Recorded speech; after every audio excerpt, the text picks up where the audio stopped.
Hey friends. Well, here we are. We made it to Tucson last night. We were at a lovely resort. It's gorgeous. We had kind of a cool morning and then quite a nice afternoon. And I'm so one thing that happened over the course of our trip was I had bought the audiobook of a book that I've been reading to Annalise at bedtime. It's called The Girl Who Drank the Moon. It's a very complicated story, and it has some kind of dark elements. I have to say, if I had kind of known what the book was before I started reading it to my 5-year-old, I would have probably not done it. I think I would have gone, oh, let's wait till she's a little older before we attack those themes. But I kind of blundered into it, and she became very attached to the story. She really resonated with it. She really liked it. She really enjoyed it. So then I was kind of stuck. It's like, okay, now I just hope this goes well, right? It was like, I hope this thing, as we went deeper into the story and I was watching this thing unfold, I was like, where is this going to go? How is this going to work out? What's going to happen? And so I bought the audio. So we were maybe 2/3 of the way through the book when we started the road trip, and I purchased the Audible. We listened to most of it. We listened to a good 3 hours of it on the road. And as it is when you're reading a book that's designed for 12 to 14-year-olds to a 5-year-old, you have to stop periodically and explain what things mean, make sure that kind of subtle story elements or little plot things that are happening that are happening either quickly or the way that they're phrased is sort of can go over the head of a 5-year-old. You have to just kind of make sure that all those pennies drop. So there's a lot of stopping, confirming, answering a question, going back, listening again. But oh my God, it's feeling very synchronistic, because as we drove yesterday, there was a full moon. There was a full moon last night. Tonight, when we just finished the book, I just finished the book at bedtime, and I walked outside to an almost full moon of the first day past the full moon. And the story is all about the girl who drank the moon. It's all about this girl who is turned magic by imbibing moonlight when she's a child. She's fed moonlight by a witch, by a good witch, and turned into this magic being. And I mean, with my daughter where she is right now, with magic being front and center of her life,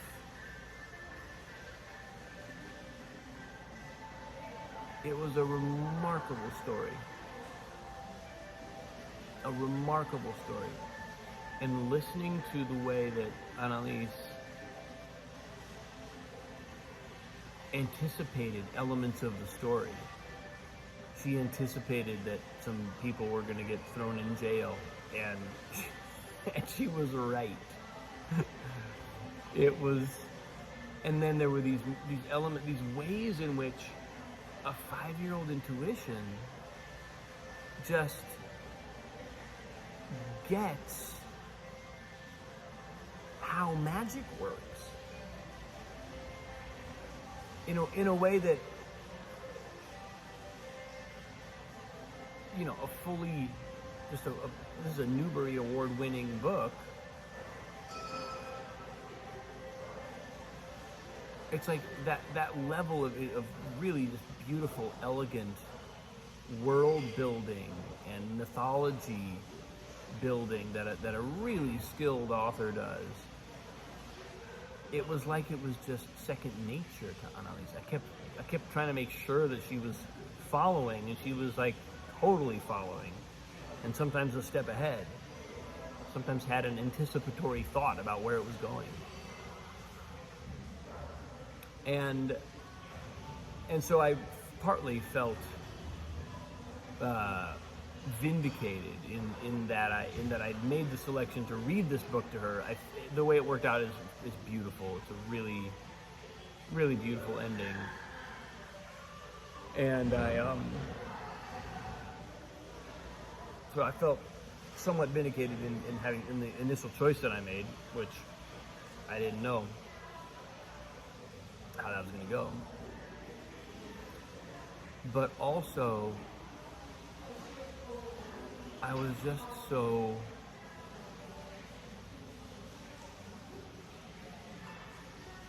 blown away.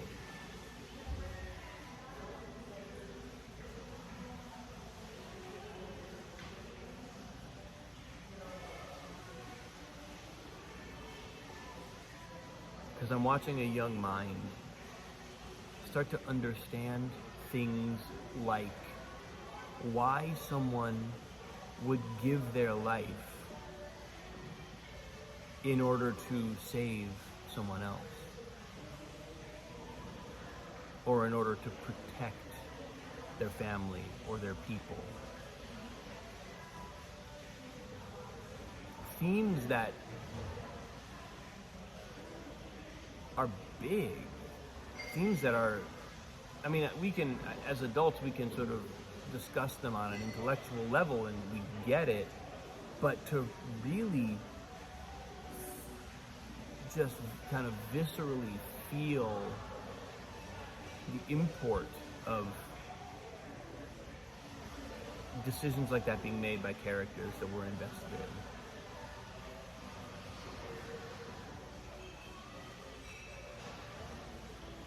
To see an intuitive understanding of how someone's natural gifts emerge through them.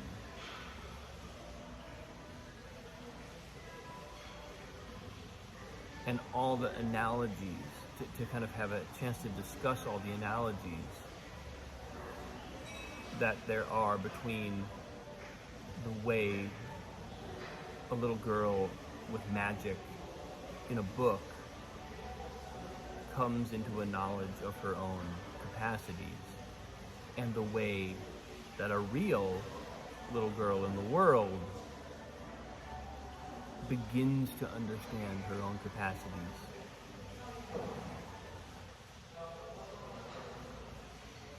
It has taken my breath away.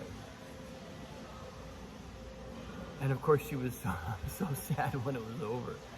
She made me turn back to the first chapter and put the bookmark on the first chapter so we can go back and read it again.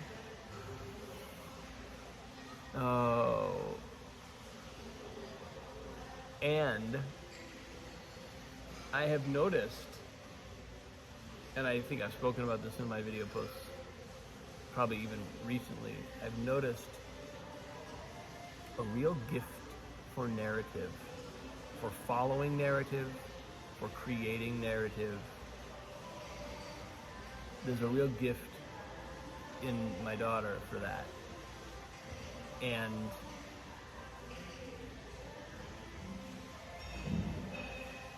it's just fun to be part of.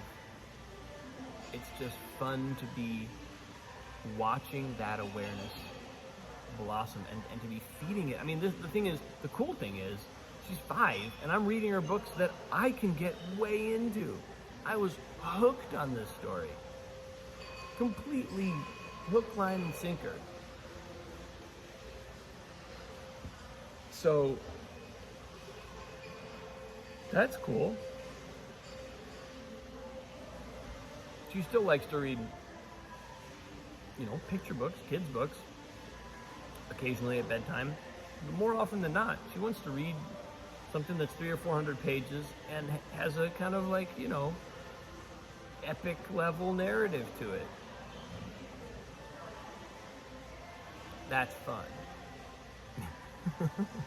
for lack of a more appropriate term. So I think I have enjoyed letting ourselves go on vacation, arrive in this, what really is kind of a magical place, a beautiful resort, really nice, great pool, spa, everything, and to have a full moon out, and to have just something about just completing this story tonight about the girl who drank the moon.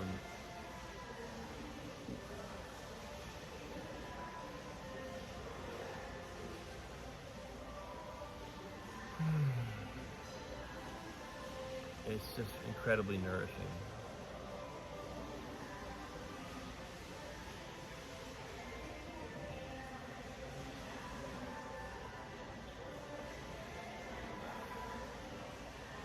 So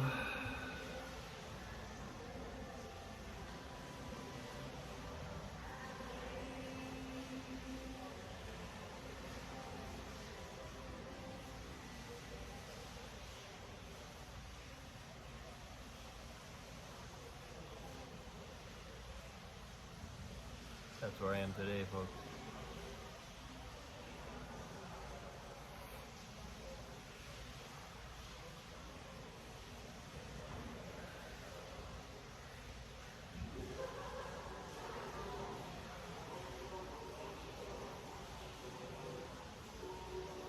Have a great day.